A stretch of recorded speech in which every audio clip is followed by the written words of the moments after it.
This is one of the big old trees. Companies saying that they're not cutting down old growth trees, but they've only designated 17 of the old veterans for protection, and there's over 100 in this forest. And this is one of the ones that has not been wrapped with the blue ribbon, saying it's going to get protected. So this little baby here is probably going to get cut if we don't protect DL33.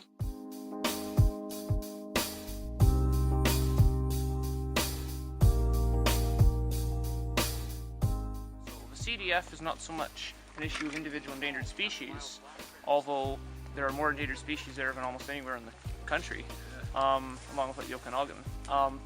But the key issue is the actual combination of plants is rare, so you start getting unique ecological interactions due to things like honeysuckle plants attracting hummingbirds and these two trees attracting these two woodpeckers. So it's a unique mix of species is what the key factor is. So there isn't much of this combination left in a mature state. So a lot of interactions can't be seen, so that's harmful for science and conservation. So that's why we want to see this protected, just one of the many reasons. So we just discovered this cedar that was taken down, kind of hiding behind, underneath another giant tree. And we don't have our measuring tape with us, but I'm going to measure myself when we get out. It goes up to about here on me. So that's about 4 feet. So over a meter wide at its longest length, and it's probably 150 to 200 years old.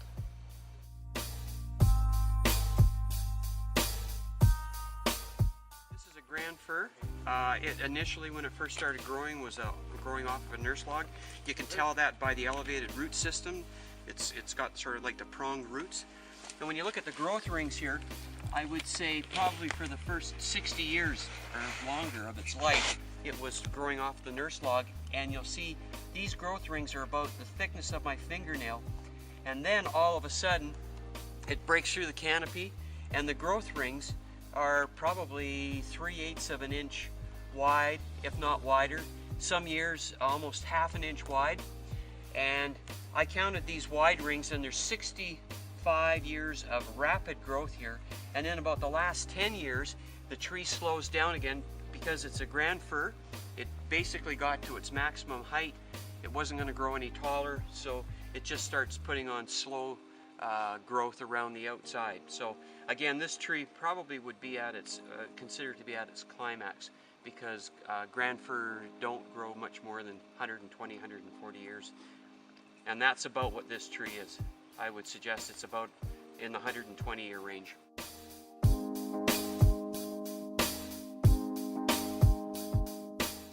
So we're in one of the areas of second growth right now, and you can see the heavy wind behind me here.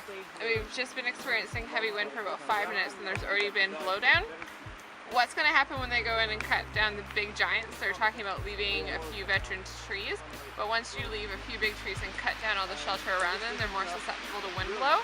So in the next couple minutes, we're probably going to be able to see some of the trees that they recently cut near actually fall down. So, nature.